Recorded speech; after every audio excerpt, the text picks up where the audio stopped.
దేశంలో అతిపెద్ద జీఎస్టీ మోసం వెలుగులోకి వచ్చింది.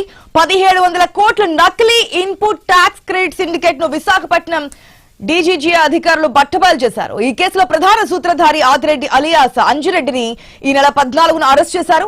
అసాధారణ జీఎస్టీ ఫైలింగ్స్, బ్యాంక్ లావాదేవీలపై వచ్చిన సమాచారంతో అధికారులు డిజిటల్ ట్రాకింగ్, ఫీల్డ్ వెరిఫికేషన్లు జరిపారు. ఈ దర్యాప్తులో నిందితుడు ఇతరుల ఆధార్, పాన్ కార్డులను దుర్వినియోగం చేస్తూ నకిలీ రెంటల్ అగ్రిమెంట్లతో 92 నకిలీ కంపెనీలను సృష్టించినట్లుగా తేలింది. ఎలాంటి కార్యకలాపాలు చేయకుండా కేవలం నకిలీ ఇన్వాయిస్ల ద్వారా ఈ సిండికేట్ 264 కోట్ల నకిలీ ఐటీసీ పొందింది. అలాగే 260 కోట్ల ఐటీసీని ఇతరులకు బదిలీ చేసింది. ఈ విధంగా మొత్తం 1700 కోట్ల మోసపూరిత లావాదేవీలు జరిగాయని గుర్తించారు.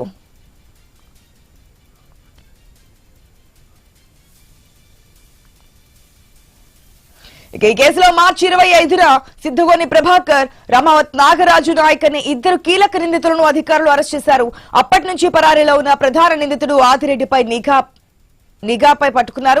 నిందితులపై జీఎస్టీ చట్టం 2017లోని పలు సెక్షన్ల కింద నాన్ బెయిలబుల్ కేసులు నమోదు చేశారు.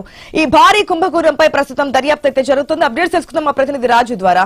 గుడ్ మార్నింగ్ రాజు. దాదాపుగా 1700 కోట్ల నకిలీ ఇన్వాయిస్ పెట్టి అతి భారీ జీఎస్టీ మోసం వెలుగులోకి వచ్చినట్టుగా తెలుస్తోంది. డీటెయిల్స్ అంటే గుడ్ మార్నింగ్ సార్. ఏదైతే జీఎస్టీ చరిత్రలోనే అతిపెద్ద కుంభకోణంగా చెప్పుకునేటువంటి ఈ 1700 కోట్ల నకిలీ జీఎస్టీకి సంబంధించి కూడా, అంటే ఇన్పుట్ ట్యాక్స్ క్రెడిట్ కి సంబంధించి కూడా ఐటీసీకి సంబంధించి 1700 కోట్లు కొల్లగొట్టినట్టుగా తెలుస్తుంది. దాదాపు 92 కంపెనీలు రాష్ట్రంలో అనేక రాష్ట్రాల్లో సిండికేట్ గా ఏర్పాటయ్యి 92 షెల్ కంపెనీలను ఏర్పాటు చేసి, అంటే అలాంటి కంపెనీలు లేకుండానే దొంగ కంపెనీలను అయితే ఏర్పాటు చేసి ఇతరుల పాన్ కార్డులు, ఆధార్ కార్డులు ఆధారంగా ఆ కంపెనీలను సృష్టించి ఆ కంపెనీల ద్వారా ఎలాంటి లావాదేవీలు జరగకుండానే దాదాపు 1700 కోట్ల లావాదేవీలు జరిగినట్టుగా ఆ ఇన్వాయిస్లు అయితే సృష్టించడం జరిగింది.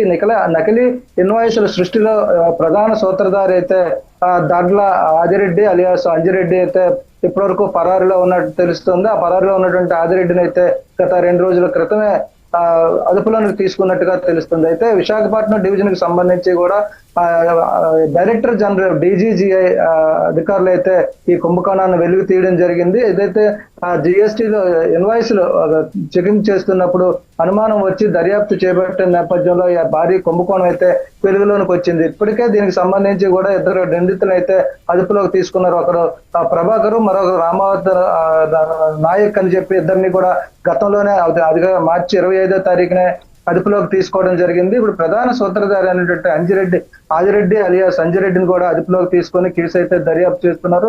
ఇది ఒక జిఎస్టీ చరిత్రలోనే అతిపెద్ద కుంభకోణంగా చెప్పుకోవచ్చు. 264 కోట్ల ఇన్వాయిస్లు సృష్టించడం, అదేవిధంగా మరో 260 ఇన్వాయిస్లు అయితే వేరే వాళ్ళకి బదిలీ చేయడం, ఇలా అనేక రకాలుగా కుంభకోణాన్ని చేస్తూ అక్రమాలకు పాల్పడుతూ లేని కంపెనీలని చూపిస్తూ వాటి ద్వారా కూడా లావాదేవీలు జరిగినట్టుగా కూడా పూర్తి స్థాయి నకిలీ ఇన్వాయిస్లు అయితే సృష్టించడంలో ఆదిరెడ్డి అలియాస్ అంజిరెడ్డి ప్రధాన సూత్రధారి. దీనికి సంబంధించి కూడా విశాఖపట్నంలో ఉన్నటువంటి ఇంటెలిజెన్స్ అధికారులు అయితే దీని మీద దృష్టి పెట్టి ఈ కేసును అయితే వెలుగులోకి తీయడం జరిగింది. దాదాపు అన్ని రాష్ట్రాల్లో కూడా ఒక సిండికేట్ గా ఏర్పాటయ్యి 92 కంపెనీలు అయితే సృష్టించినట్టుగా తెలుస్తుంది. దీనికి సంబంధించి కేసు అయితే దర్యాప్తు జరుగుతుంది. ఇక దీని వెనకాతలు ఎవరున్నారు, ఎంత పెద్ద వ్యక్తులు ఉన్నారంటే సాధారణంగా ఒక వ్యాపారస్తులు అయితే ఈ కుంభకోణాన్ని అయితే చేయలేని పరిస్థితి. ఎందుకంటే 1700 కోట్ల నకిలీ ఇన్పుట్ ట్యాక్స్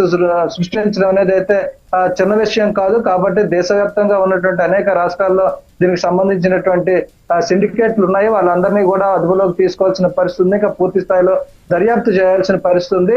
ఇది ఒక దేశంలోనే ఒక మరో అతిపెద్ద కుంభకోణంగానే చెప్పుకోవచ్చు. జిఎస్టీకి సంబంధించి కూడా ప్రభుత్వానికి కట్టాల్సిన ఏదైతే ట్యాక్స్లు ఉన్నాయో వాటిని ఎగ్గొట్టడంతో పాటు అసలు లావాదేవీలే జరగకుండానే దాదాపు 1700 కోట్ల కుంభకోణం ద్వారా ఈ నకిలీ ఇన్వాయిస్లు సృష్టించి వాటి ద్వారా వచ్చేటువంటి ఆదాయాన్ని పొందేందుకైతే చేసినటువంటి కృషిలో భాగంగానే ఈ మోసపూరితమైనటువంటి లావాదేవీలు జరిగినట్టుగా కూడా అధికారులు గుర్తించారు. దీనికి సంబంధించి కూడా Visakhapatnam division DGGI director general of GST intelligence అధికారులు అయితే పూర్తి స్థాయిలో దృష్టి పెట్టి ఈ కేసును అయితే మరింత లోతుగా దర్యాప్తు చేస్తున్న పరిస్థితి కనిపిస్తుంది.